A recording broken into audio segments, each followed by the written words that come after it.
Hey, I'm Matt Orfalea, and I had the great opportunity to interview Rutger Bregman, the author of Utopia for Realists. We talked a lot about universal basic income, its history, and a lot of other stuff. Let's get to it. Personally, I think basic income is an easy sell for like the Milton Friedman crowd, libertarian, the anti-government crowd, which is a pretty big crowd these days, because it does, it would eliminate government bureaucracy in favor of a, simpler program that would ensure all citizens a basic standard of living. Now, I think most of the pushback will come from establishment politicians from all sides who are obsessed with jobs as a solution. So let me ask you a question about the job guarantee versus the basic income guarantee. I mean, it's been widely reported, at least on the internet, that Martin Luther King was for a guaranteed income.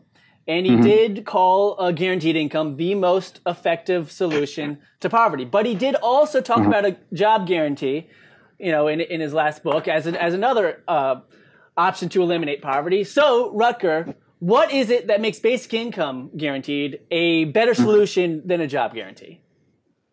Well, let me just say this. I'm not totally against a job guarantee. I don't think it's an evil solution or whatever. I just think that basic income is even better. And there's a very simple reason for that. Especially in the long run, I think that people are much better to decide for themselves what to do with their lives than the government is. In the short run, especially during a recession, sure, let the government create more jobs. That's very good. I mean, that's standard anti-cyclical policy, very smart. But, especially in the long run, I think that basic income is a pro-work policy. It would give everyone the freedom to decide for themselves what to do with their lives. And there are a lot of jobs that are not paid very well right now and that not many people want to do, from garbage men, cleaners, you name it. And those wages would have to rise with a basic income, and that's great. But a basic income will also provide people the opportunity to do jobs for lower wages. For example, if you're an artist and you can always fall back on your basic income and you really want to start painting, well, that's really hard. It's really hard at the beginning of your career as an artist to make money with it. But if you could just earn a salary of like $400, $500 each month plus your basic income, you could suddenly start doing it. So that's actually a pro-work policy. The thing is, we need to completely rethink what work is. Nowadays we're obsessed with pushing people into jobs that are often jobs that the people who have them themselves don't care about. There's a recent poll in the UK that found that 37% of British workers think they have a complete bullshit job that doesn't add anything of value. Now, that is the biggest taboo of our time. We should be talking much more about that. What is work? What is wealth? What do we really value? You mentioned, brought up the phenomenon of bullshit jobs, how a lot of people consider their jobs bullshit jobs with like no meaning, very little use, usefulness to society. Exactly. And you even said that you should never underestimate capitalism's ability to create bullshit jobs.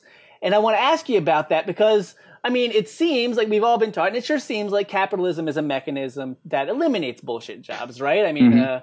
Like take Instagram, for example. It replaced Instagram with 9 employees, replaced Kodak with over 100,000 employees because they offered a more, a better, more efficient product. So isn't that capitalism eliminating BS jobs? Can you give some examples of how capitalism creates bullshit jobs? Sure. A very easy example in the country where I live, the Netherlands, is tax lawyers. So we are, for US companies, the biggest tax paradise around the globe. Bigger than the Cayman Islands, bigger than Luxembourg. Almost all big American companies send a lot of money to Holland to pay no taxes. Now, that gives us a lot of employment, right? A lot of people working here in the financial sector, earning a lot of money. But at the end of the day, if you give them 1 beer or maybe 2, they'll admit that what they're doing is completely useless. It's even destructive. So the fact that there is demand for something doesn't mean it makes the world a better place. You really see that in the financial sector especially, but you see that also in government. There are also so many consultants right now thinking about, co-creation in the network society, blah, blah, blah. There is so much nonsense going on right now, and everyone knows it. It's not a secret. Yeah. So that's what I meant when I said that we shouldn't underestimate capitalism's extraordinary ability to come up with new bullshit jobs, because there's a lot of talk right now about robots taking our jobs. Sure, that's going to happen, but it's already happening, and it has already happened. If you just go back 50 years in time and read the newspaper, you could just copy paste the articles about robots that were published then and republish them again. I mean, it's basically the same thing that people were saying back then. The robots are going to take all our jobs.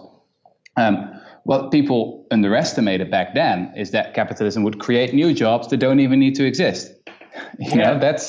And if we don't update our ideas about what real work is, what we really value, if we do not introduce a universal basic income that will give everyone the opportunity to decide for themselves what kind of work they want to do, then this can go on for years. I mean, now it's 30% of all jobs that are bullshit. It could be 40%. It could be 50%. I mean, if we stick to this ideology, it could be 100%. That all the real work will be done by robots, and we are just sending emails to each other all day and writing reports that no one cares about, while we stick to this ideology of work. I mean, that could happen, and that's why my book is really a book of ideas. I think that technology is not destiny. History is in the end really governed by ideas. Mm-hmm. Yeah, you mentioned consultants as an example of potential bullshit jobs. And again, I have to say, living in DC, lots of consultants, and they'll tell me, it seems like they just get paid just to tell their employer what they know they already want to hear. I mean, it's incredible. And I think that's what's so brilliant about, because the bullshit job the concept is from David Graeber, an American anthropologist. And I think what's so brilliant about his definition is that people decide it for themselves. So it's not me saying it. I mean, I'm a historian. People may think, well, you've got a bullshit job. Well, I'm free to decide for myself. Thank you. But if people are saying it about their own jobs, who are we to say, no, your job is really useful? And if it's, no, my job is not useful. I mean, that's paternalistic, right? Yeah. But that's basically what we're doing. Mm-hmm.